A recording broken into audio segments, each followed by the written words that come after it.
ও মা, বলুন। সে যে রিয়া আছে না, আজকে দেখলাম একটা ছেলের বাইকে করে ঘুরছে। কোথায় দেখলি? আরে ওই মোড়ের মাথায়। এ বেলায় তার মা আরে কিছু বলে বাবা না। মা তো তাকে বলে দেয়নি তুই ছেলের বাইকে করে ঘুর।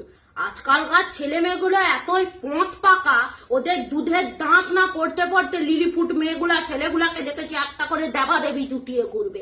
কেন রে বাবা, তোদের কি তর সইছে নে? তোদের বাবা মা কি তোদের জন্য দেখে দেবেন? এগুলো বাবা মার কোনো দোষ না, এগুলো হলো ইঁচড়ে পাকার ছেলে মেয়েগুলোর দোষ। আমি কিন্তু তোকে একটা পরিষ্কার কথা বলে দিলাম, তুই যদি কোনোদিন কোনো ছেলের বাইকে ঘুরেছিস আর আমার কানে যদি খবর এসে বা তোর বাবার কানে, খবর তো আসবেই, তোর বাবার লোকজন চারিদিকে আছে, বন্ধু বান্ধব চারিদিকে ছড়াছড়ি, কেউ যদি এসে বলেছে দাদা দিদি আপনার মেয়ে অমুক ছেলের বাইকে ঘুরছে, সেদিন কিন্তু তোর কলেজ টিউশন বাইরে যাওয়া মানে আমি একটা লোকের কথা বললাম এখানে, তুমি এখানে আমার কথা বলে দিচ্ছ। এই জন্য তোমাকে কোনোদিন